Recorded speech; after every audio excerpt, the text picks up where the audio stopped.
Buen día con todos. Mi nombre es Noemi Mendoza Jamaica. Soy médico pediatra, actualmente realizando la subespecialidad en neonatología en el Instituto Nacional Materno Perinatal. El día de hoy vamos a tocar el tema de enterocolitis necrotizante. Es un tema bastante importante en el área de neonatología y como objetivo vamos a definir o tener conceptos mucho más claros para que así nosotros podamos hacer un diagnóstico precoz y tener un tratamiento o un manejo oportuno, ¿no? Y así evitar o disminuir la morbimortalidad en los recién nacidos. Entonces, para empezar, vamos a definir la enterocolitis necrotizante, que es una afección abdominal aguda común que se observa en el periodo neonatal. El diagnóstico temprano, con hallazgos de imágenes incluso y un tratamiento oportuno, son esenciales para limitar la morbilidad y la mortalidad. Dentro de la fisiopatología tenemos que la pérdida de la integridad de la mucosa va a permitir el paso de bacterias y sus toxinas a la pared intestinal y luego a la circulación sistémica. Esto va a producir una respuesta inflamatoria generalizada, lo que nos lleva a cuadros de sepsis en las formas más graves de la enterocolitis necrotizante. Ahora, el proceso inflamatorio en la enterocolitis necrotizante aumenta de flujo, va a haber un aumento en el flujo sanguíneo en la porción intestinal afectada. Ahora, las bacterias penetran la defensa de la mucosa y sus subproductos del metabolismo que conducen a la formación de gas intramural. Aquí nosotros vamos a observar en esta lámina la presencia de gas intramural. Ahora, a medida que progresa la enterocolitis necrotizante, el factor activador de plaquetas producido por células y bacterias inflamatorias propaga la cascada inflamatoria, principalmente la de las citocinas y el complemento, lo que va a llevar a una extensa afectación transmural, ¿no? Entonces aquí nosotros vamos a poder visualizar finalmente la necrosis intestinal, ¿no? En esas imágenes. Ahora, dentro de las manifestaciones clínicas tenemos que la forma clásica de presentación en un niño prematuro, ya sea dentro de la primera, tercera semana de vida, que está siendo alimentado con fórmula, vamos a tener signos digestivos. Dentro de estos aparecen signos de retraso en el vaciado gástrico, vamos a tener que hay rezos biliosos, hay distensión abdominal, hay sangre en heces que podrían ser macro o microscópica. Tenemos signos sistémicos donde va a incluir el aspecto séptico del paciente, como luzca, van a haber episodios de apneas, va a haber alteraciones hemodinámicas, ¿no? Va a haber de repente el tiempo de llenado va a ser mucho más prolongado. Ahora, el curso suele ser de empeoramiento progresivo, con abdomen cada vez más distendido, doloroso en la palpación. En casos avanzados pueden aparecer cambios de coloración en la piel, puede ser del abdomen, puede haber enrojecimiento, puede haber una coloración violácea, incluso verdosa. Existen formas fulminantes de inicio brusco, con sangrado profuso, una afectación multiorgánica y una evolución a shock refractario, acompañado de cuadro de coagulación intravascular diseminada. Ahora, para poder nosotros realizar un diagnóstico tenemos que, puede ser por las manifestaciones clínicas y para esto nosotros usamos los criterios de clasificación de Bell modificada para el diagnóstico de la enterocolitis necrotizante. Esta clasificación nos va a ayudar a poder definir en qué estadio se encuentra mi paciente, ¿no? El estadio 1A, el estadio 1B, el estadio 2A, el estadio 2B, el estadio 3A o el estadio 3B.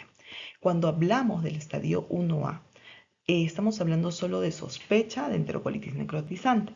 Dentro de los signos sistémicos vamos a tener que hay inestabilidad en la temperatura, van a haber episodios de apnea, van a haber cuadros de bradicardia, de letargia.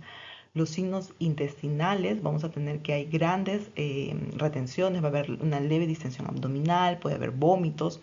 Y en los signos radiológicos podría ser que una radiografía esté normal o que simplemente tengamos una leve dilatación de esas intestinales. En el estadio 1B tenemos que seguimos como sospecha de enterocolitis necrotizante y los signos sistémicos van a ser igual que en el estadio 1A. Aquí en los signos intestinales vamos a tener que hay sangre roja brillante en el recto. y los signos radiológicos van a ser igual que el 1. En el estadio 2A tenemos que la enterocolitis necrotizante ya va a estar demostrada, va a ser una enfermedad leve. Y aquí vamos a tener que en los signos intestinales quizás va a haber mayor ausencia de ruidos hidroaéreos, puede o no haber dolor abdominal. Hay en los signos radiológicos quizás ya más dilatación intestinal y aquí vamos a tener que ya hay presencia de neumatosis intestinal. Cuando hablamos de estadio 2B, la enterocolitis necrotizante ya es demostrada, como mencionamos, pero va a ser una enfermedad moderada. Aquí los signos sistémicos van a ser igual que el estadio 2A, pero va a haber también una leve acidosis metabólica, puede haber una leve trombocitopenia. En los signos intestinales tenemos que va a ser igual que el estadio 2A, pero va a haber ya más dolor abdominal, quizás puede o no haber celulitis abdominal. Y en los signos radiológicos, al igual que en el estadio 2A, vamos a ya tener gas en la vena porta, ¿no? Con o sin cuadros de ascitis. En el estadio 3A tenemos que la enterocolitis necrotizante ya es avanzada, es una enfermedad grave, pero el intestino va a estar intacto. Aquí, dentro de los signos sistémicos, vamos a tener que van a haber mayor cuadro de hipotensión, bradicardia, los signos de apnea van a ser graves, quizás más repetitivos, acidosis respiratoria, coagulación intramuscular diseminada, van a haber cuadros de neutropenia. Y en los signos intestinales ya tenemos más signos de peritonitis generalizada, el dolor intenso, distensión abdominal. En los signos radiológicos, igual que el estadio 2B, pero ya vamos a tener cuadros de ascitis más clara. En el estadio 3B tenemos que la enterocolitis necrotizante avanzada en su enfermedad grave ya va a haber aquí una perforación intestinal, ¿ok? Ya ese intestino no va a estar intacto. Y en el signo radiológico nosotros vamos a ver que obviamente ya al tener la perforación intestinal vamos a tener neumoperitoneo, ¿ok? Ahora, el diagnóstico a través de manifestaciones radiológicas tenemos que valorar en la radiografía de abdomen la presencia, la cantidad y la distribución de gas, que incluye gas intraluminal, gas intramural, gas venoso portal y gas intraperitoneal libre.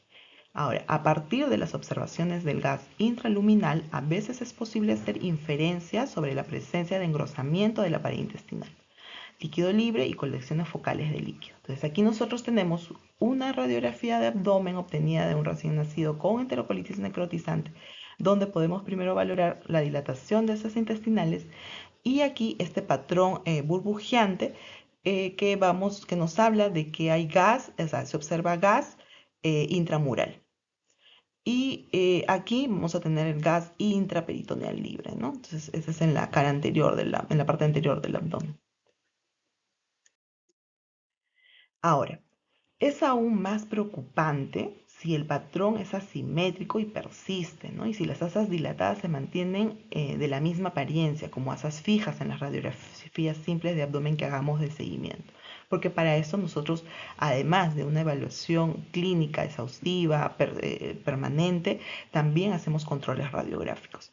Esto sugiere el desarrollo de necrosis de espesor total y puede preceder al deterioro clínico, incluidos signos de peritonitis. Por estas razones, el grado y el patrón de dilatación intestinal son los signos más importantes para el diagnóstico precoz y para también hacer un adecuado seguimiento.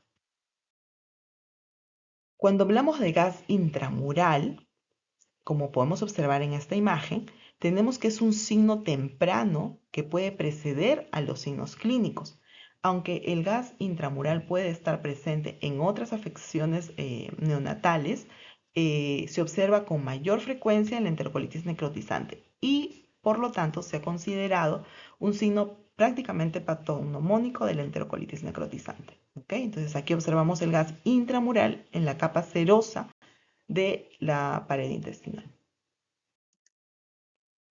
Cuando hablamos de gas intraperitoneal libre, ¿okay? Es el gas libre en la cavidad peritoneal que se debe a la perforación intestinal que ocurre con mayor frecuencia a nivel del ilion distal y el colon proximal. Aquí observamos este gas libre en la cavidad peritoneal. Ahora, esta es la única indicación radiológica universalmente aceptada para que se dé la intervención quirúrgica del paciente. Ahora, la ecografía abdominal, de hecho, también nos ayuda mucho en el diagnóstico de la enterocolitis necrotizante. ¿Por qué? Y es muy importante, porque en las primeras etapas de la enterocolitis necrotizante, cuando la radiografía puede mostrarme solo una distensión de asa inespecífica, la ecografía me va a mostrar signos directos, ¿no? Más específicos. Entonces, por ejemplo, cuando en la ecografía vamos a poder visualizar el engrosamiento de la pared intestinal. Entonces, se va a considerar patológico cuando este espesor va a ser mayor a 2,6 milímetros. ¿Okay? Aquí observamos está más engrosada esa pared intestinal. Ahora, hay signos iniciales de neumatosis intestinal que nos habla de presencia de microburbujas de aire dentro del espesor de la pared, que aparece como manchas hiperecoicas, generalmente sin signos de reverberación posterior, como observamos aquí en la flechita. ¿Okay? Este hallazgo va a representar el signo del paso del aire desde la luz intestinal como un resultado del daño de la barrera mucosa. Entonces aquí visualizamos esta mancha hiperecoica dentro de la pared intestinal. Ahora, en la etapa intermedia de la enterocolitis necrotizante, tenemos que cuando en el examen radiográfico nos indique signos de neumatosis intestinal, la ecografía puede mostrar una amplia penetración de aire en el área de espesor de la pared. Entonces aquí la presencia de aire aparece como múltiples puntos hiperecoicos limitados a algunas porciones continuas de la pared o con un patrón circunferencial que afecta a uno o más bucles. Entonces aquí están sus múltiples puntos hiperecoicos dentro de la pared intestinal. Entonces son las burbujas de gas que van a ocupar esta porción limitada de la pared. Ahí hablamos nosotros de una amplia penetración de aire. Ahora, cuando hablemos de neumatosis portal, tenemos que el aire presente en la vena porta principal y en las ramas portales intrahepáticas periféricas.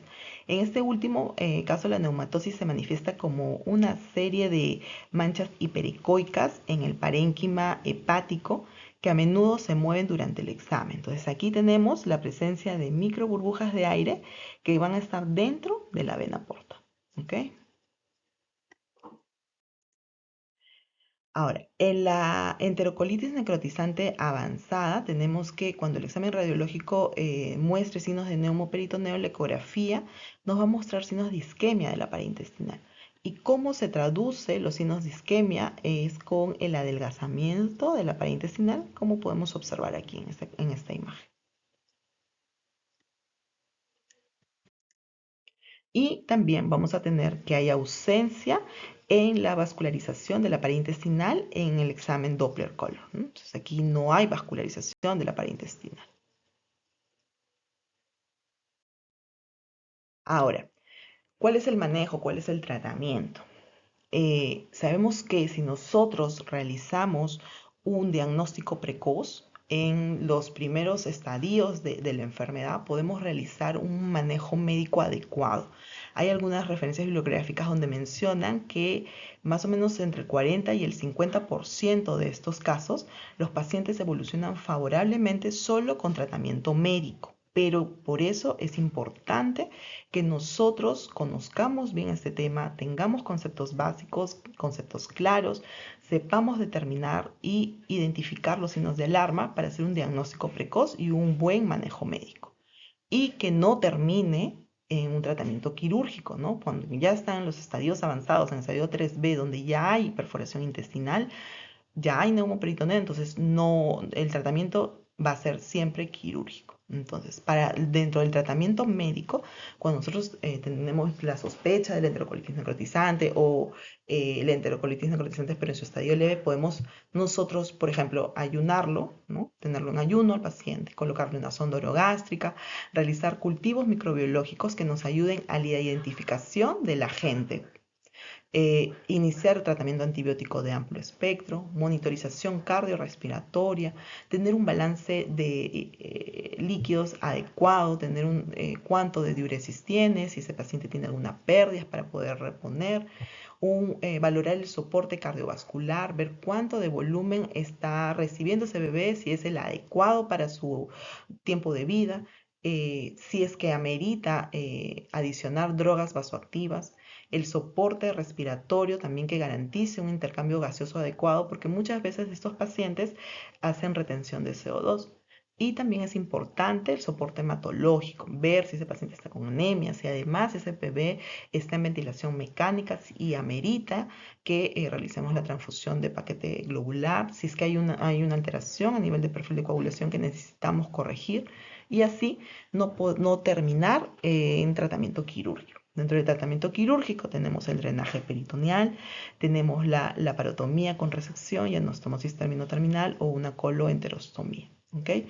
Entonces, básicamente ese es el tema. Espero que les haya servido mucho, que tengamos conceptos mucho más claros, más definidos, que sepamos cuándo poder identificar cuáles son nuestros signos de alarma para poder identificar o sospechar de esta patología y manejarlo a tiempo, ¿no? Manejarlo oportunamente para que finalmente la evolución de este paciente sea favorable solo con tratamiento médico y no termine en tratamiento quirúrgico y disminuir así la morbimortalidad de los recién nacidos.